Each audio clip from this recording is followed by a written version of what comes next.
It's been almost 2 decades we've been on this journey to educate, liberate, and help you take action so you may better manage your financial future, achieve peace of mind, and accomplish your life's purpose.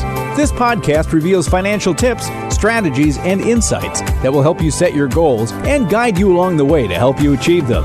This is Managing Your Financial Future, brought to you by the advisors at Lucia Capital Group.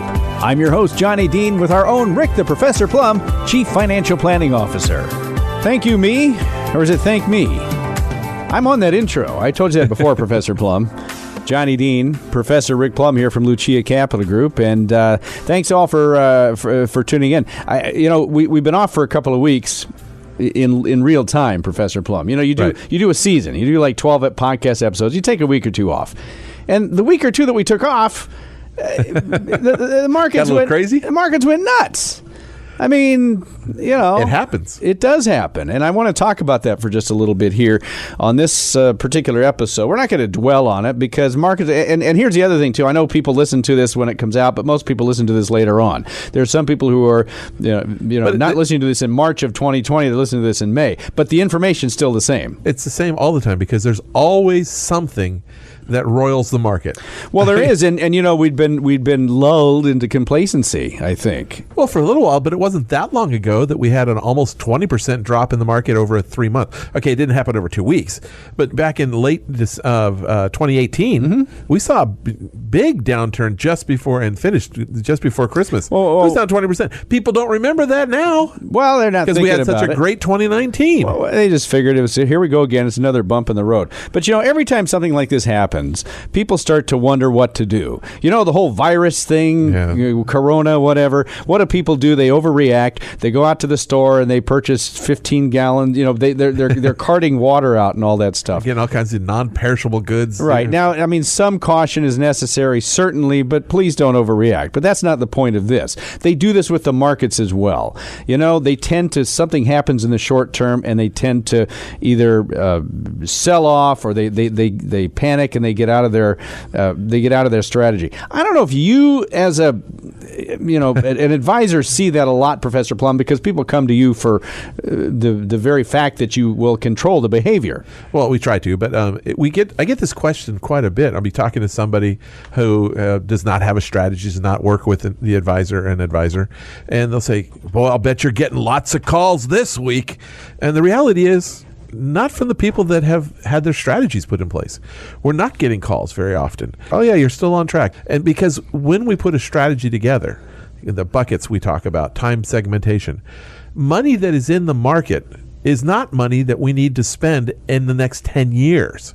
So we isolate money. The only time we put money towards the market investments are investments are monies that we know that we don't need to touch for 10 plus 15 years. The only reason that what the market did last week is an issue for somebody today is if they need to sell out today. And I say need, not want to, need to sell out today to make an expense, to pay for some form of expense, whether it's an unknown expense or whether it's just their ongoing expenses, that they need to draw money out of a portfolio that has gone down by 2% even for that matter. We saw more than that the other week. Then it was poorly allocated. More than that the other day. Well, yeah. Then it was poorly allocated. It was improperly allocated. Yeah. And people, unfortunately, they're so worried about missing out on return that they become too aggressive and they don't take into consideration what happens on the other side. Now, if you've got 15 years, 10 years, you don't have to worry about it so much.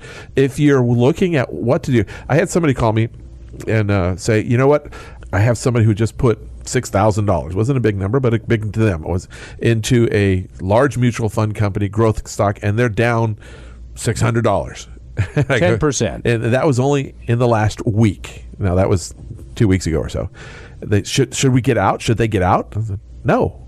First off, what was the money originally intended to do for them? Why do they have this money? Is it set aside for emergencies? Is it set aside for, spending 10 years from now? What was the money? Well, it was kind of money we didn't really need right away, but we were thinking about using for a vacation this year. I go, well, then you put it in the wrong place. That was the wrong idea. Now the question becomes, do you get out of it? And they said, well, we have other money we could use for the vacation this year. We could actually, kind of just earmark this for somewhere down the line. I go, good. Earmark this for somewhere down the line. You're going to be fine as long as you leave it alone, because I can't guarantee anything. 10 years from now, this will be this coronavirus, this Miller Lite virus, whatever you want to call it. It's a blip. This particular issue. Now, it is going to have some effect on the economy because of the slowdown, because of the shortages of workers and things of that nature. Well, worldwide. Worldwide. Of course, yeah. So, but it's going to be a blip once it's cured, and it'll come back. People talk about, well, is this the thing that could end mankind? Well, hey, if it does, your money doesn't matter anyway, does it? It's not going to be the thing that ends mankind. But, I don't think anybody's. But really if it does, your money's worthless anyway. You're gone. Well, that is true, and this is the whole point why we have the strategy which we call buckets. This is the whole point of why we do it. Now, buckets, I got to tell you, I don't want this to sound like buckets is some kind of cure-all for everything. Okay, there's good, and there's a good side to it, and then there's the other side to it. You're more conservative. To get something, you give something up. You give up potential return in the incredible years. When the market's going nothing but up and you're not 100% in the market, you're not getting 100% nothing but up. You've got some money on the sideline that's not growing as quickly. You're getting something less than that. But if you had asked me a month ago to predict the coronavirus and its effect, I wouldn't have even known what the coronavirus was. Yeah, nobody was. Where was that in all the charts? If somebody said, do you think that there will be a downturn at some point in the not too distant future? Sure. I just don't know when. And that's why we can't, if we don't have the ability to hold on and not sell. Now, we're not talking about company-specific risk. We're talking about the overall economy risk, overall market risk. If we don't have the ability to hold on, to wait through the downturns, you should not be investing in that particular investment. If you can't wait until the markets come back, then that's an inappropriate investment for you. If you have the time horizon, but you don't have the stomach to wait it out, and that's a key issue for a lot of people. Oh, yeah. Yeah, they have the time horizon, but they can't stomach the downturn. They just can't. Well, then you have to give something up. You have to give up the ability to get the big returns, because you can't handle the downside, and there will be downside. We just don't know when it's going to happen. We also don't know when it's going to be over. No, we don't. And this is to get back to why we do this. This is why markets like this. It's very easy to forget that you get volatility because there are periods of time. Why do you put a lightning rod up in your house? Do you get lightning every day? I mean, we don't get it here at all. But I used to ask that. Well, how often do you get lightning? Once a year. But you put it up there because the devastation it could cause by not being prepared. I mean, it's the same kind of thing. You were talking earlier about people going to the grocery store, buying up the rations and things. I have an emergency kit. I have rations set aside, not for the market like this, but because I live in an area where they have these little things called earthquakes from time to time. And so we have earthquake preparedness. We have that too. So if you live in counties that have tornadoes, which unfortunately we've seen some devastation by tornadoes in the recent past, you've got to be prepared. And if somebody that lives in Tornado Alley or in those areas that get tornado, they don't know when they're going to happen. They just know that it happens from time to time, and when it happens, they need to be prepared. The same thing goes for investing. We don't know when that storm is going to hit the market. We just know that from time to time, a storm does hit the market, and you need to be prepared. And how do you be prepared for a market storm? You have assets elsewhere that you can rely on to get you through those down periods in the market. And those assets elsewhere, it could be your job. Well, it could be for people who are working. Oftentimes, that is their job. But at the same, if we're talking about retirees, it's the same principle that you just talked about. You have money set aside that is non-volatile. It's not connected to the market, I would hope.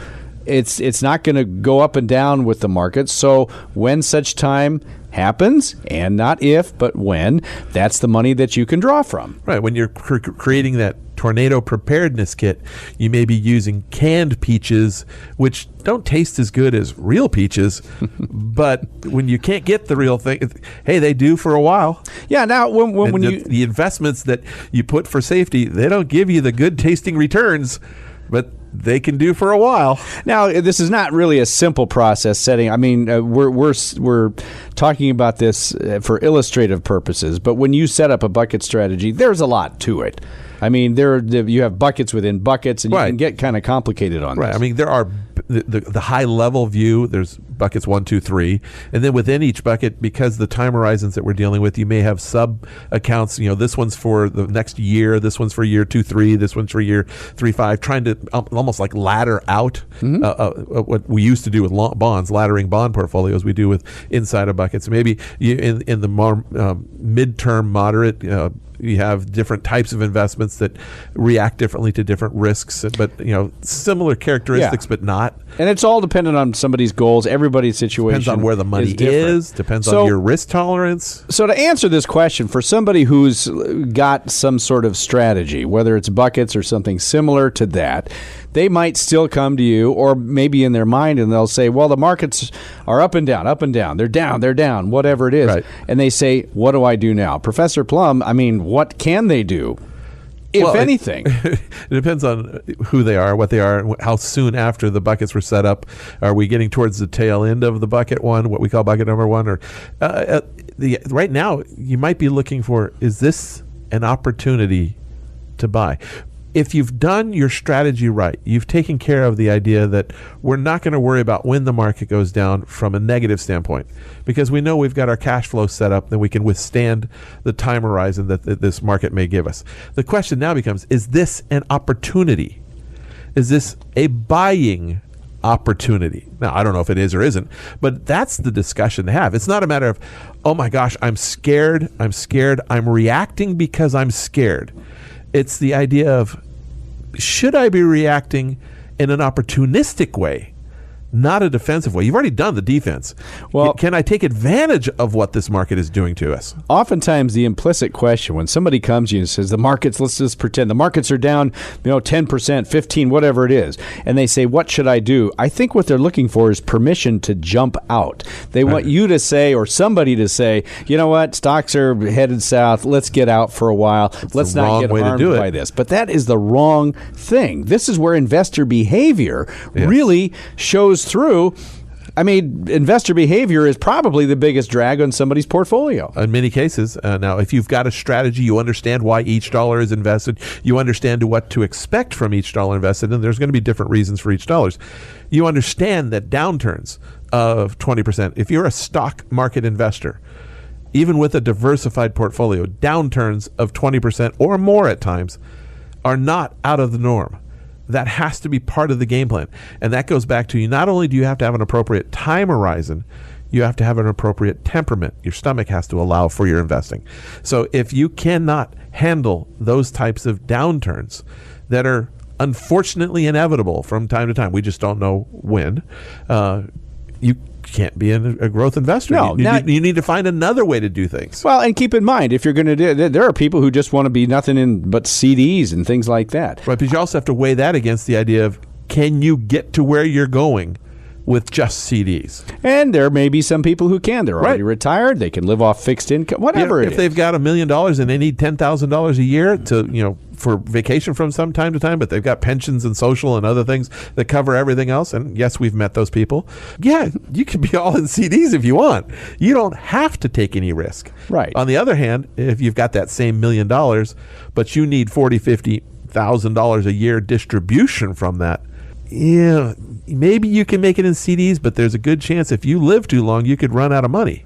Yeah, and now, so, if you're 90 years old, that's a different issue, probably. Well, sure. And again, here we go. There's a good and a bad. There's an if, then a then. These are things that you need to be looking out for. So the point of this, Professor Plum, is with a strategy that is prepared to deal with market ups and downs, and I think it's more to deal with downs. And designed around you, your goals, your temperament, as well as the markets and all that. Right. I don't want to say you don't have to worry, but I will say that no, you don't. There's always something out there. There's always something, but you may be better off than somebody who's just reacting to the market and jumping out when they're low and jumping in when it's high. Having an allocated strategy like we're talking about tends to create better results when you're distributing money, with the exception of a period of time where the markets go up and up and up and up up and never come down. And then which hasn't happened yet. And you've given up some return. You may have given up a lot of return. But if you have volatility, if you have downside volatility specifically, where the markets go down 10, 15%, and they do that quite often, and then they recover. if you are relying on the market to distribute the money to you, you're asking for trouble. Sometimes you can do very well. Sometimes you're going to do very, very, very poorly. In a retirement situation, are you willing to accept the negative outcomes of that type of return? Is it fair to say that we have a strategy mainly for when the markets go down, not so much for when the markets go up? Financial planning is about risk management, and we are trying to manage that risk that we run into a bad market series. That's our goal, is risk management. Yes. And that's our goal with you folks. If you need to talk more with Professor Rick Plum, the number at Lucia Capital Group, and I do need to mention them because, they're bringing us this podcast. And Professor Plum and I, we see each other quite often around the halls of Lucia Capital Group. 800-644-1150. 800-644-1150. You can also get in touch with Professor Plum via the website, luciacap.com, a bunch of different ways to do that. Think about strategy. Think about what happens when the markets go, I'm going to say volatile. When they're down a lot, when they're up a lot, you don't know which way it's going to go. Well, when they're up a lot, people, right now people are saying, should I be getting out? Because the market's been kind of down negative. On the other side, when the markets are up and up and up, people are like, should I be getting in now? Exactly. Do you have the appropriate time horizon? That's all it is, and it comes down to strategy. Again, 800-644-1150. We're getting out right now out of the podcast. This has been Managing Your Financial Future. For Professor Rick Plum, I'm Johnny Dean. Thanks for listening. We'll talk to you again next time. The information provided should not be considered specific tax, legal, or investment advice and is not specific to any individual's personal circumstances. To the extent that this material concerns tax matters, it is not intended or written to be used and cannot be used by a taxpayer for the purpose of avoiding penalties that may be imposed by law. Each taxpayer should seek independent advice from a tax professional based on his or her individual circumstances. This material was gathered from sources believed to be reliable. However, its accuracy cannot be guaranteed. Different types of investments and/or investment strategies involve varying levels of risk, and there can be no assurance that any specific investment or investment strategy, including the investments purchased and/or investment strategies devised by Lucia Capital Group, will be either suitable or profitable for a client's or prospective client's portfolio. Thus, investments may result in a loss of principal. Accordingly, no client or prospective client should assume that the presentation, or any component thereof, serves as the receipt of or a substitute for personalized advice from Lucia Capital Group or from any other investment professional. Before investing, carefully consider a mutual fund's investment objectives, risks, charges, and expenses. To obtain a prospectus or summary prospectus, which contains this and other information, call your financial advisor. Read the prospectus carefully before investing. It is important to keep in mind that investments in fixed income products are subject to liquidity or market risk, interest rate risk. Bonds ordinarily decline in price when interest rates rise and rise in price when interest rates fall. Financial or credit risk, inflation or purchasing power risk, and special tax liabilities. Interest may be subject to the alternative minimum tax. Treasury securities are backed by the full faith and credit of the U.S. government, but are subject to inflation risk. Examples cited are hypothetical, are for illustrative purposes only, are not guaranteed, and subject to potential federal and state law amendments. There is no guarantee that you will achieve the results discussed or illustrated. Diversification strategies do not ensure a profit and cannot protect against losses in a declining market. CDs are FDIC insured up to $250,000 per depositor per insured bank for each account ownership category. The information provided is based on current laws, which are subject to change at any time. Lucia Capital Group is not affiliated with or endorsed by the Social Security Administration or any government agency. Social Security rules can be complex. For more information about Social Security benefits, visit the SSA website at ssa.gov or call 800-772-1213 to speak with an SSA representative. The investment professionals are registered representatives with and securities and advisory services offered through LPL Financial, a registered investment advisor, and member FINRA SIPC. Lucia Securities, LLC was acquired by LPL Financial August 2020. The investment professionals of Lucia Securities, LLC are now affiliated with LPL Financial and are conducting business using the name Lucia Capital.